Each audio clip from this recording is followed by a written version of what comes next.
I pulled it and I thought, wow, I like that. I looked around at the land, it was all over covered in trees and brush and everything, and I thought, I think there must be sea views through from here, but you couldn't actually see the sea.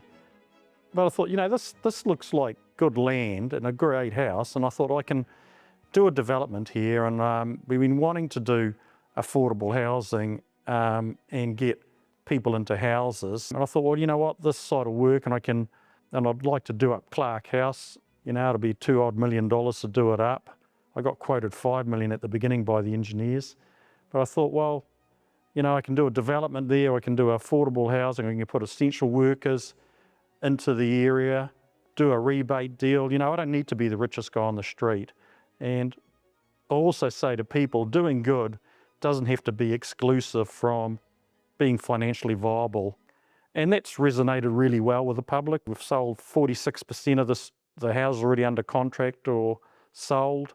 We're the most successful project sales they've seen on a development since 2022. They feel the same as I felt when I turned up. You go, oh, I can see myself living here.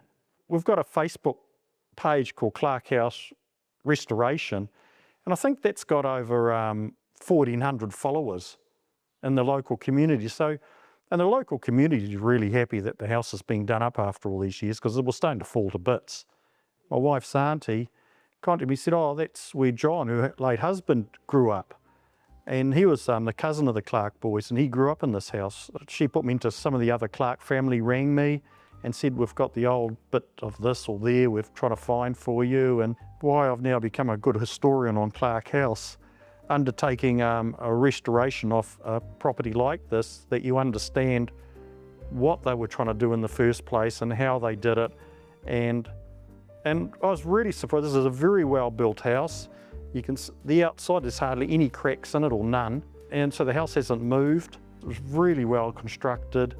And it's actually an outstanding example of Italianate style, they called it, in New Zealand. It's similar to some of the houses you walk around in Europe. And yeah, we're excited too about finishing it off and, you know, getting it all finished, because it's a great project, and the whole development's a great development. Well, we looked at putting it into commercial use so the public had full access, but the seismic requirements and what our engineers, we had 3 lots engineers through, and it was quite prohibitive and very invasive, the works, to get it up to 70 or 80% that's required for public use. So we had to dig all the foundations out, we had to underpin the house, we had to re-pour new foundations, pull up all the floors inside. And also I don't think it would have worked. I think it would have damaged the house. And so I rang up Heritage New Zealand and I said, you know what, we've been in construction, we understand what we're doing. And I said, I don't think this is a good idea.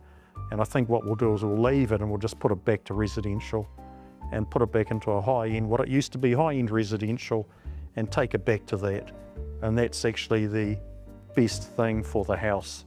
The way, you know, that resonates with Heritage New Zealand, that I'm excited about this house, and secondly, I like heritage, and that, you know, we would be a good custodian to renovate the house and do it up. And I think that's important to the heritage architects and anyone involved in this project on Clark House.